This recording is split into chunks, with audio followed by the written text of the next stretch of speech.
Hola, espero se encuentren muy bien. Soy el profesor Luis Hernández y estamos creando mucho contenido para que puedan ustedes jóvenes tener información fácil, sencilla, para poder seguir con sus estudios. En esta ocasión les traigo lo que viene siendo un tema muy relevante en lo que es la ciencia, que llamamos propiedades de la materia.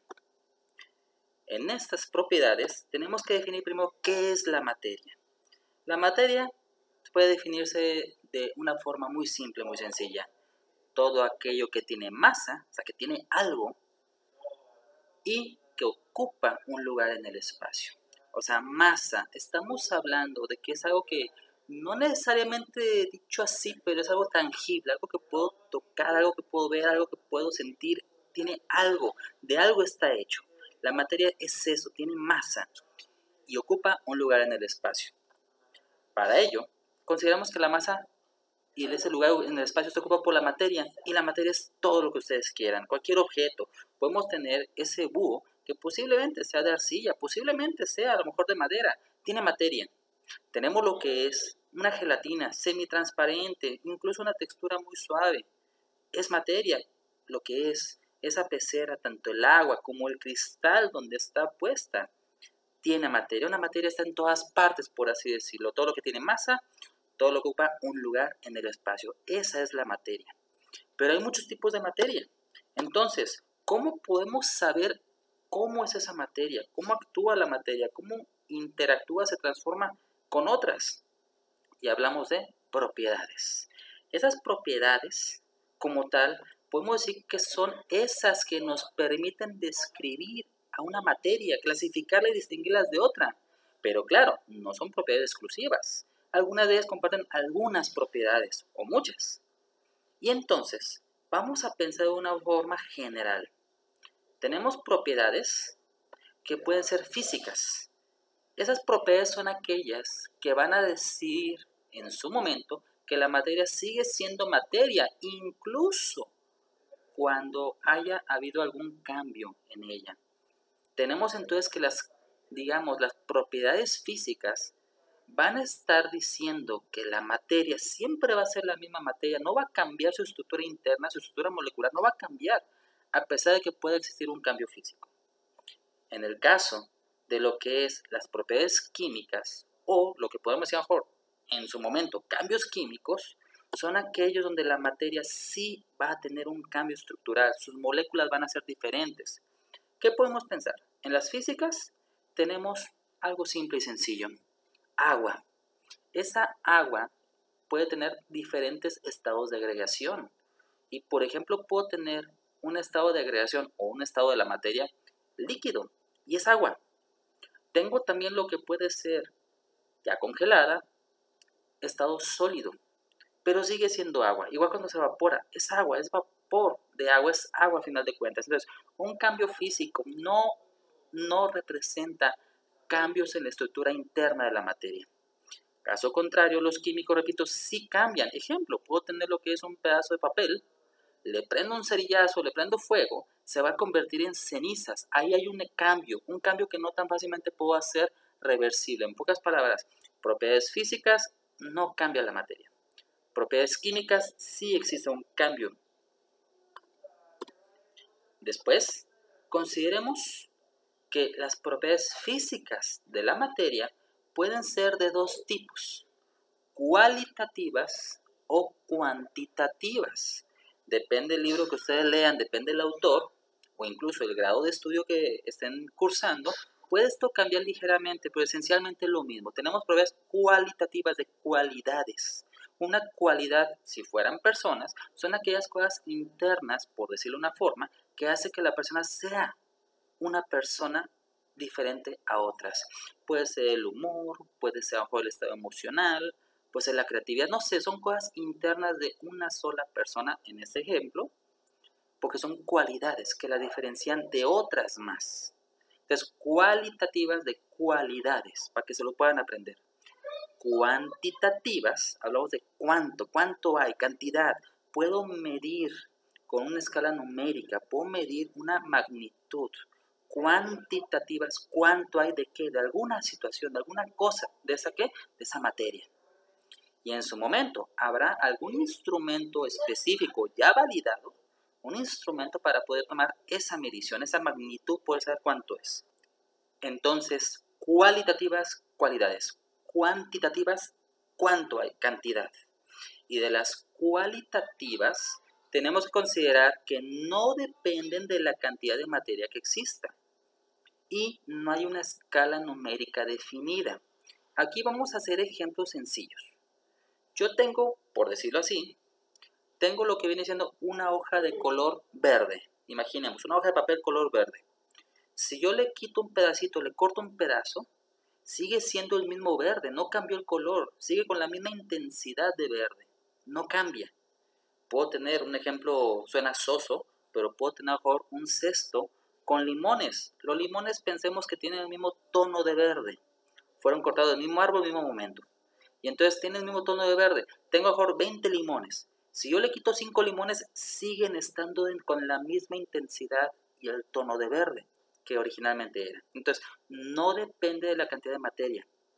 La propiedad se conserva, ¿sale? En el caso de ejemplos, podemos tener un champú para el pelo, podríamos tener un gel a lo mejor para el pelo y otros productos que se les ocurra. Ustedes pueden tener una medida según su percepción en base a cómo ustedes van a cualificar ese producto o esa materia. Pero esa cualidad va a ser medida en una escala personal, por decirlo así. O sea, no hay una escala numérica. Puede ser bonito, puede ser feo, puede ser agradable, desagradable, no sé. Depende de la materia, depende de la situación y depende del objetivo. Esa unidad de medida va a cambiar de persona, de situación, etc. Entonces, cualitativas, cualidades. No importa qué tanta materia tenga. Y también la unidad de medida será muy variable. Las cuantitativas, hablamos de cuánto hay, magnitud, una medida que se puede realizar. Se puede obtener, repito, con un instrumento ya específico y una escala ya específica. Aquí tenemos a las intensivas y las extensivas. No es muy propio decirlo así porque no es lo más, digamos, correcto, hablando en la cuestión científica o técnica, pero sí es con el objetivo que ustedes lo puedan entender. Las intensivas, imaginemos que son internas, propias de la materia, que no van a cambiar. Ojo, hay una confusión con las cualitativas y las intensivas de repente, porque se parecen en algunos aspectos en cuanto a los términos y definiciones. Las cualitativas, repito, cualidades, no hay escala numérica definida. Intensivas, sí hay una escala definida. Pero veamos en similitudes y diferencias. Lo que decía, no depende de la cantidad de materia las intensivas, igual que las cuantitativas. No dependen, repito, de la cantidad de materia, pero sí se puede cuantificar. Ahorita vamos a ver ejemplos. En el caso de las extensivas, sí dependen de la cantidad de materia. Si la materia hay mayor o menor medida, la propiedad extensiva cambia. Como decía, en las propiedades físicas de la materia contamos con las cualitativas de cualidades y cuantitativas de cuánto hay cantidad. Las cualitativas, ahora sí, tenemos un término muy aplicado en gastronomía, nutrición, tecnología de alimentos, que es organolépticas. Ojo, no es exactamente aplicable al 100% en cualitativas, pero sí es algo aplicable en cuestiones de entendimiento. Organolépticas significa que son esas propiedades que estimulan los órganos sensoriales, tal cual los sentidos, para poder apreciar algo. Si tenemos a lo mejor lo que viene siendo un pedazo de panqué con chispas de chocolate y estamos cenando, vamos a poder sentir con el paladar y el gusto ese tipo de textura, la consistencia, el sabor. Pero también, por ejemplo, podemos tomar en su momento una taza metálica, una taza de a lo mejor otro material, la temperatura podremos diferenciar de la bebida con el sentido del tacto. En su momento, en el proceso de la alimentación, tendremos lo que viene siendo el olfato. Y con ello tendremos en su momento un 70-75% aproximadamente del sabor del alimento real. Ok, ¿qué pasa con lo que viene siendo otros sentidos? ¿Quién puede pensar cómo el sonido funciona? Bueno, recordarán por ahí, a lo mejor la película de lo que es Ratatouille, la de Disney, y hay una escena donde la ratita, Remy, estaba en el sombrero de Linguini, el chavo, y en un momento estaban tomando la clase, por así llamarlo, con la chef que le estaba enseñando a diferenciar el tipo de pan en base a la corteza. ¿Y qué le decía? Velo, huélelo. Ligeramente lo tocó con los dedos, las yemas de los dedos, y lo presionó. Al presionado le dijo a Linguini, y la ratita muy emocionada que hasta le saltó la patita, y le dijo, escucha cómo cruje la corteza. Y es entonces también una propiedad organoléptica, la textura, estimulando lo que es el sentido de la audición. Ojo, en este caso de las propiedades físicas de la materia, no siempre sean esos casos de las propiedades organolépticas, pero es para que ustedes puedan tener una idea de cómo funciona esto. Repito, las propiedades cualitativas ven cualidades. Esas cualidades son las que ustedes van a calificar, van a sentir, percibir o medir incluso, según su percepción, gracias a los sentidos, tal cual. Ejemplo, tenemos un champú, tenemos un alimento, un yogur, lo que ustedes quieran. Cuando ustedes lo pueden medir para saber si les gustó o no, podemos tener la textura, el olor, el color, el sabor. Ya en su momento podrían tener cómo fue la sensación que dejó en la boca, si fue el alimento, o qué resultado y en qué magnitud dejó el resultado de su pelo si fuese un champú. Entonces, cualitativas son cualidades, cuantitativas, cantidad. Y aquí tenemos, repito, extensivas e intensivas. Las extensivas es lo de afuera, por decirlo de una forma burda. Lo de afuera, lo que puedo ver, lo que puede ser en su momento modificado por la cantidad de materia. Y tenemos masa, peso, volumen. Ahorita los veremos más adelante. Intensivas son aquellas que no cambian, que ya son propias de esa materia sin necesidad de considerar la cantidad de la misma. Ejemplo, puedo tener yo lo que viene siendo un trozo de cable, de cobre es lo más común, y ese trozo de cable tiene una conductividad eléctrica. No va a cambiar esa conductividad, sea en mayor medida o menor medida. ¿Sale? Tenemos entonces de las extensivas que sí cambiarán. Vamos a verlo de adelante. Empezamos ahora con lo que son las propiedades extensivas. Pongan atención, siempre surgen confusiones y la intención aquí aclararlas. Vamos a poner muchos ejemplos, sé que faltará un poco más de información, pero ya durante la clase que tengamos virtual nos hacen saber todas sus dudas. Vamos a pensar primero en masa. Masa, cantidad de materia que tiene un cuerpo. La cantidad de materia, ¿qué será esa materia? Dijimos antes, todo lo que tiene masa y ocupa un lugar en el espacio. Entonces, masa, cantidad de materia que existe en un cuerpo, en un objeto. Tenemos el peso, es la fuerza de gravedad que se ejerce sobre ese objeto. Vamos a verlo más adelante, pero aquí entendamos, existen diferentes sistemas de medición. En el caso del peso, podemos utilizar según el Sistema Internacional de Unidades, usamos el gramo. Para lo que es el sistema inglés de mediciones, tenemos onzas y libras. Ejemplo, pueden ustedes ver la cinta de medir de una costurera, pueden ver ustedes un flexómetro de acuerdo a una persona que trabaja en la construcción, y tenemos por un lado lo que son las unidades de centímetros, metros, y por el otro lado podemos tener pulgadas, pies. Es lo mismo, nomás con una escala numérica diferente, pero ya son escalas bien definidas. Y por último, volumen. Espacio que ocupa un cuerpo. No hay mucha ciencia con ello. Imaginemos lo que es una taza. En la unidad de medida de lo que es gastronomía, cocina, tecnología, alimentos, tenemos que una taza son 240 mililitros. Entonces el volumen son 240 mililitros independientemente del líquido que contenga. Es líquido, 240 mililitros. Pero en el caso de la masa y el peso siempre va a haber confusiones. Vamos viendo paso a paso. Masa, ¿qué tanta materia tiene un cuerpo? Peso, ¿con qué fuerza es jalada, digamos, por un objeto mayor? En este caso, imaginemos tal cual lo que es el peso que nosotros tenemos es por la gravedad que nos está jalando del planeta Tierra. Veamos esta imagen. Tenemos que la masa de este dibujito, de este monito, son 60 kilos. La masa son 60 kilos y no cambia. El peso en el planeta Tierra, a una altitud promedio, tenemos que el peso es exactamente igual, 60 kilogramos. Masa y peso en el planeta Tierra es lo mismo. ¿Cuánta masa tiene el monito? Ahí dice la imagen, 60 kilos.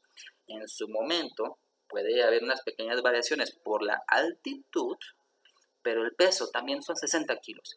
60 kilos de masa, 60 kilos de peso en el planeta Tierra. Pero, ¿y si fuera otro? ¿Y si fuera la Luna? La Luna tiene una masa mucho menor. La Luna tiene una gravedad mucho menor. Es una sexta parte, tal cual una sexta parte de la gravedad que tiene la Tierra. Entonces imaginemos una persona que tiene un peso promedio de 90 kilos en la Tierra, en lo que es la Luna, pesando una sexta parte, serán solamente 15 kilos. Pero la masa será la misma. La masa sigue siendo 90 kilos. Repito, masa y peso es la misma cantidad en el planeta Tierra. Y a ustedes, muchachos, que les va a tocar ir a otros planetas en un futuro, que van a ir de vacaciones a la Luna, Marte, etc. Y me trae un llaverito, porfa. Estamos hablando que a ustedes les va a tocar vivir esa experiencia, donde el peso va a cambiar. ¿En base a qué? A esa fuerza de gravedad del planeta o el astro celeste donde se encuentre. Pero la masa siempre será la misma, el peso es el que va a cambiar. ¿Sale? Esta imagen que nos muestra dos objetos, imaginariamente podemos pensar que 100 kilos es un peso muy enorme a comparación de 5 kilos del lado derecho.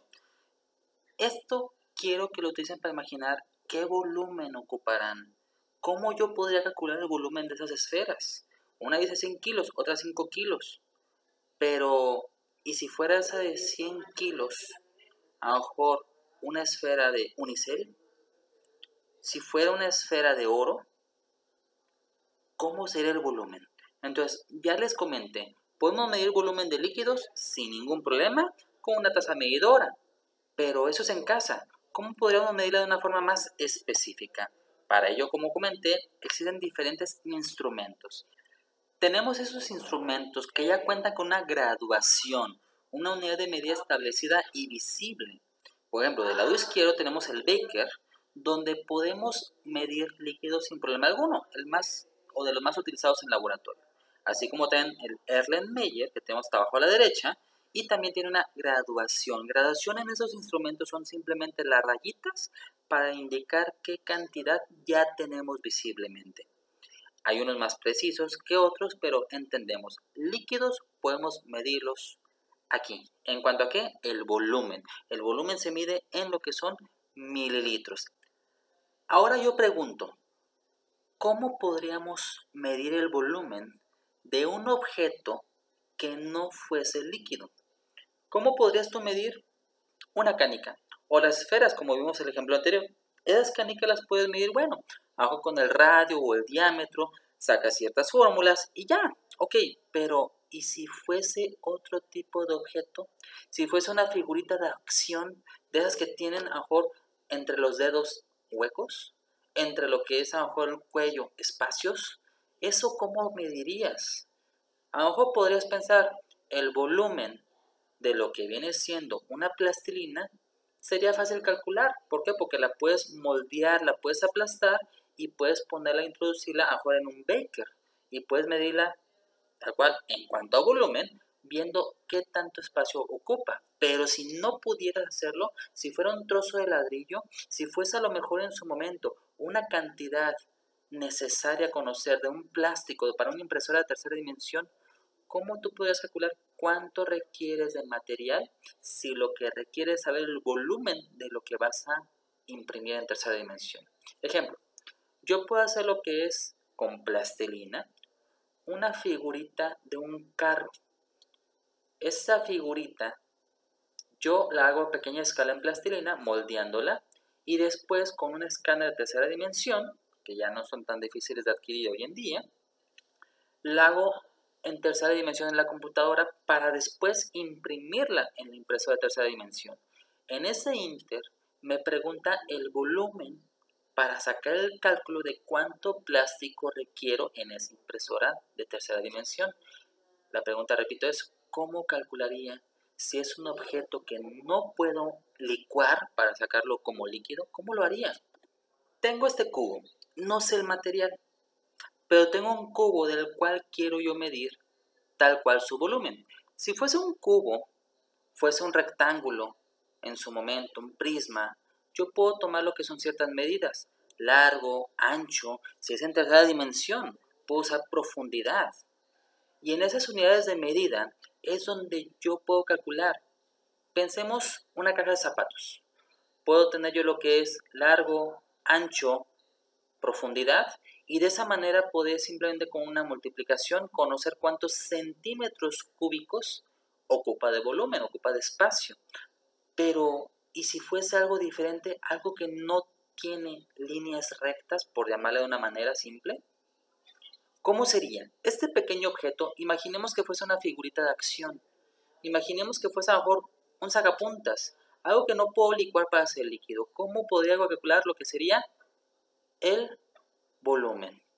Para ello, voy a agregar una cantidad de líquido determinada en un instrumento de medición que pueda medir el volumen.